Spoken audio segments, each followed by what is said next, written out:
Today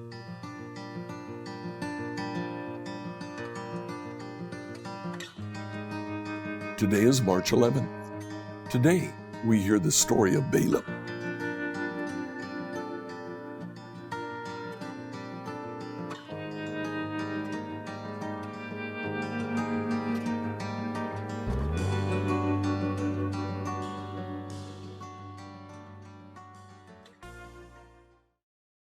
In reading through the Bible in a year, I'd like you to read Numbers 21 through 24. In chapter 21, we have the story of the serpents that came and attacked Israel and how they were delivered from the serpents by Moses creating a bronze serpent. Jesus talked about that later. He was lifted up on a staff just like the bronze serpent was here. He provided salvation for Israel, just as the bronze serpent did for Israel. We have the story of other victories, other wars. And then in chapter 22, Israel comes to the plains of Moab. The king of Moab, Balak, sends for the prophet of Moab, Balaam. He asks Balaam to curse Israel before he goes to attack them. Balaam says, I can only do what God tells me. When Balaam stands before Israel, God says, don't curse them, bless them. And he does. He does this three times. King Balak pays Balaam to curse Israel, but he doesn't. He blesses them instead. This is an interesting story. And normally, when Balaam went home, I would have ended saying, hey, you know what? Balaam is apparently a good guy. Well, not so much. I draw your attention to the first verse of chapter 25. While the Israelites were camped at Acacia Grove, some of the men defiled themselves by having sexual relations with local Moabite women. These women invited them to attend sacrifices to their gods. So the Israelites feasted with them and worshiped the gods of Moab. These were temple prostitutes. And in the book of Revelation, chapter 2, verse 14, in talking to one of the churches in Asia Minor that the Spirit sends a letter to, the church in Pergamum, John writes, I have a few complaints against you. You tolerate some among you whose teaching is like that of Balaam, who showed Balak how to trip up the people of Israel. He taught them to sin by eating food offered to idols and by committing sexual sins.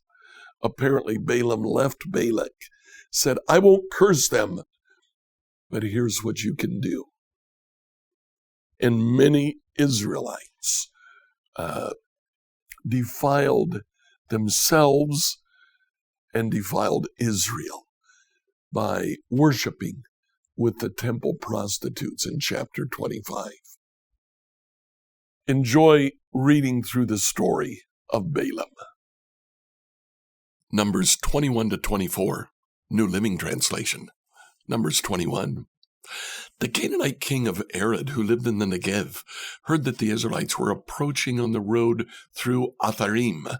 So he attacked the Israelites and took some of them as prisoners. And the people of Israel made this vow to the Lord, if you will hand these people over to us, we'll completely destroy all their towns. The Lord heard the Israelites' request and gave them victory over the Canaanites. The Israelites completely destroyed them and their towns. The place has been called Hormah ever since. Then the people of Israel set out from Mount Hor, taking the road to the Red Sea to go around the land of Eden. But the people grew impatient with the long journey. They began to speak against God and Moses. Why have you brought us out of Egypt to die here in the wilderness, they complained. There's nothing to eat here and nothing to drink, and we hate this horrible manna. So the Lord sent poisonous snakes among the people. Many were bitten and died. The people came to Moses and cried out, "We've sinned by speaking against the Lord and against you.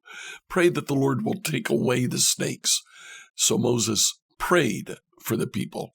Then the Lord told him, "Make a replica of a poisonous snake and attach it to a pole. All who are bitten will live if they simply look at it." So Moses made a snake out of bronze and attached it to a pole. Then anyone who was bitten by a snake could look at the bronze snake and be healed. The Israelites traveled next to Oboth and camped there. Then they went on to Lai Abarim in the wilderness on the eastern border of Moab. From there they traveled to the valley of Zered Brook and set up camp. Then they moved out and camped on the far side of the Arnon River in the wilderness adjacent to the territory of the Amorites. The Arnon is the boundary line between the Moabites and the Amorites. For this reason, the book of the Wars of the Lord speaks of the town of Waheb in the area of Suphah and the ravines of the Arnon River, and the ravines that extend as far as the settlement of Ar on the border of Moab. From there, the Israelites traveled to Beer, which is the well where the Lord said to Moses, "Assemble the people, and I'll give them water." There the Israelites sang this song, "Spring up, O well, yes, sing its praises. Sing of this well which princes dug, which great leaders hollowed out with their scepters and staffs." Then the Israelites left the wilderness and proceeded on through Matana, Nahaliel, and Bamoth. After that, they went to the valley in Moab, where Pisgah Peak overlooks the wasteland. The Israelites sent ambassadors to King Sihon of the Amorites with this message: "Let us travel through your land. We'll be careful not to go through your fields and vineyards. We won't even drink water from your wells. We'll stay on the king's road until we have passed through your territory." But King Sihon refused to let them cross his territory. Instead, he mobilized his entire army and attacked Israel in the wilderness, engaging them in battle at Jahaz. But the Israelites slaughtered them with their swords and occupied their land from the Arnon River to the Jabbok River. They went only as far as the Ammonite border because the border of the Ammonites was fortified. So Israel captured all the towns of the Amorites and settled in them, including the city of Heshbon and its surrounding villages. Heshbon had been the capital of King Sihon of the Amorites. He had defeated a former Moabite king and seized all his land as far as the Arnon River. Therefore, the ancient poets wrote this about him: "Come to Heshbon and let it be rebuilt. Let the city of Sihon be restored. A fire flamed forth from Heshbon, a blaze from the city of Sihon. It burned the city of Ar in Moab. It destroyed the rulers of the Arnon heights. What sorrow awaits you, O people of Moab! You are finished, O worshippers of Chemosh. Chemosh has left his sons as refugees, his daughters as captives of Sihon, the Amorite king. We have utterly destroyed them from Heshbon to Dibon. We have completely wiped them out as far away as Nophah and Medeba." So the people of Israel occupied the territory of the Amorites. After Moses sent men to explore the Jazer area, they captured all the towns in the region and drove out the Amorites who lived there. Then they turned and marched up the road to Bashan. But King Og of Bashan and all his people attacked them at Edrei. The Lord said to Moses, "Don't be afraid of him, for I've handed him over to you, along with all his people and his land. Do the same to him as you did to King Sihon of the Amorites, who ruled in Heshbon." And Israel killed King Og, his sons and all his subjects. Not a single survivor remained. Then Israel occupied their land. Numbers 22. Then the people of Israel traveled to the plains of Moab and camped east of the Jordan River across from Jericho. Balak, son of Zippor, the Moabite king, had seen everything the Israelites did to the Amorites. And when the people of Moab saw how many Israelites were there, they were terrified. The king of Moab said to the elders of Midian, "This mob will devour everything in sight, like an ox devours grass in the field." So Balak, king of Moab, sent messengers to call Balaam, son of Beor, who was living in his native land of Pethor, near the Euphrates River. His message said, "Look, a vast horde of people has arrived from Egypt. They cover the face of the earth and they're threatening me. Please come and curse these people for me, because they're too powerful for me. Then perhaps I'll be able to conquer them and drive them from the land. I know that blessings fall on any people you bless, and curses fall on people you curse." Balak's messengers, who were elders of Moab and Midian, sent out with money to pay Balaam to place a curse upon Israel. They went to Balaam and delivered Balaam's message to him. "Stay here overnight," Balaam said. "In the morning, I'll tell you whatever the Lord directs me to say." So the officials from Moab stayed there with Balaam. That night God came to Balaam and asked him, "Who are these men visiting you?" Balaam said to God, "Balak, son of Zippor, king of Moab, has sent me this message. Look, a vast horde of people has arrived from Egypt. They cover the face of the earth. Come and curse these people for me. Then perhaps I'll be able to stand up to them and drive them from the land." But God told Balaam, "Do not go with them. You're not to curse these people, for they have been blessed."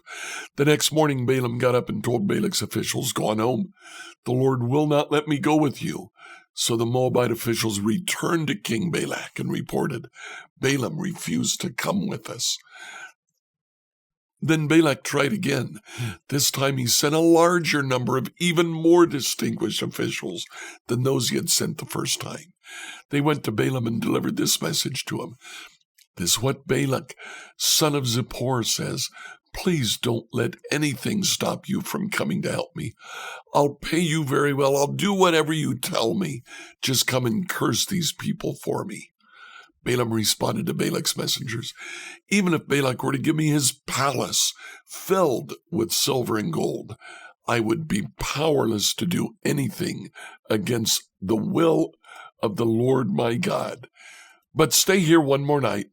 I'll see if the Lord has anything else to say to me." That night, God came to Balaam and told him, "Since these men have come for you, get up and go with them, but do only what I tell you to do."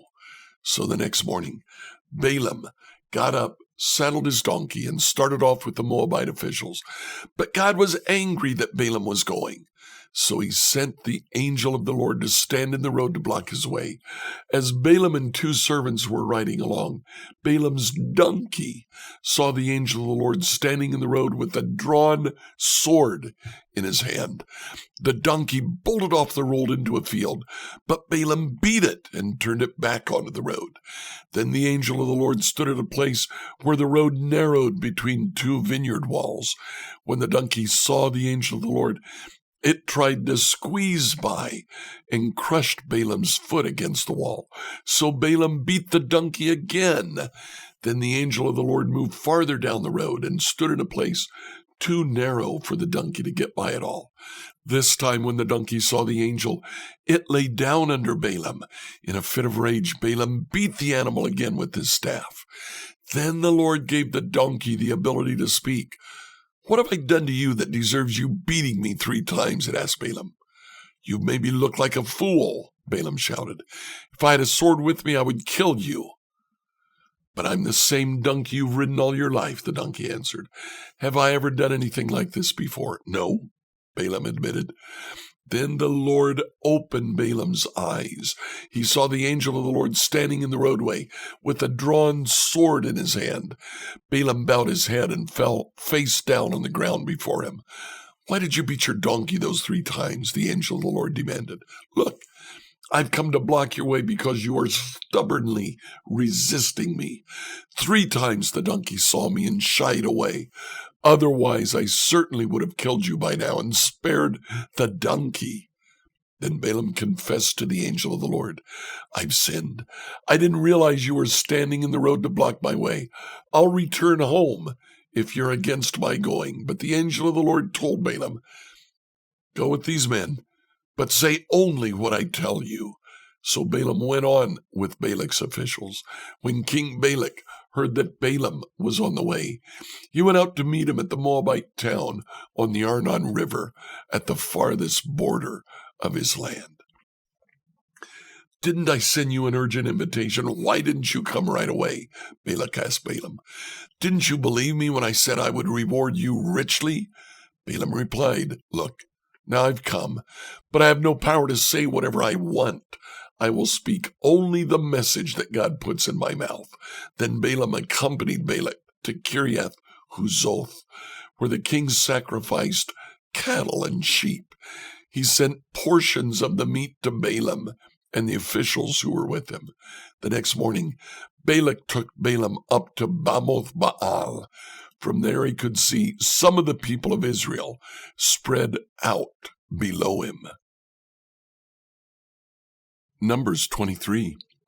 Then Balaam said to King Balak, "Build me 7 altars here and prepare 7 young bulls and 7 rams for me to sacrifice." Balak followed his instructions, and the 2 of them sacrificed a young bull and a ram on each altar. Then Balaam said to Balak, "Stand here by your burnt offerings. I'll go to see if the Lord will respond to me. Then I'll tell you whatever he reveals to me." So Balaam went alone to the top of a bare hill. God met him there. Balaam said to him, "I've prepared 7 altars and have sacrificed a young bull and a ram on each altar." The Lord gave Balaam a message for King Balak. Then he said, "Go back to Balak and give him my message." So Balaam returned and found the king standing beside his burnt offerings with all the officials of Moab. This was the message Balaam delivered. "Balak summoned me to come from Aram. The king of Moab brought me from the eastern hills. 'Come,' he said, 'curse Jacob for me. Come and announce Israel's doom.' But how can I curse those whom God has not cursed? How can I condemn those whom the Lord has not condemned? I see them from the cliff tops. I watch them from the hills. I see a people who live by themselves, set apart from other nations. Who can count Jacob's descendants, as numerous as dirt? Who can count even 1/4 of Israel's people? Let me die like the righteous. Let my life end like theirs." King Balak demanded of Balaam, "What have you done to me? I brought you to curse my enemies. Instead, you bless them." But Balaam replied, "I will speak only the message that the Lord puts in my mouth."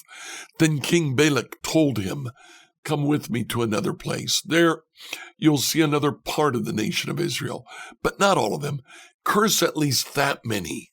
So Balak took Balaam on the plateau of Zophim on Pisgah Peak. He built 7 altars there and offered a young bull and a ram on each altar. Balaam said to the king, "Stand here by your burnt offerings while I go over there to meet the Lord." The Lord met Balaam and gave him a message. Then he said, "Go back to Balak and give him my message." So Balaam returned and found the king standing beside his burnt offerings with all the officials of Moab. "What did the Lord say?" Balak asked eagerly. This was the message Balaam delivered. "Rise up, Balak, and listen.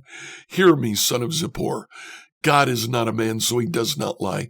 He is not human, so he does not change his mind. Has he ever spoken and failed to act? Has he ever promised and not carried it through?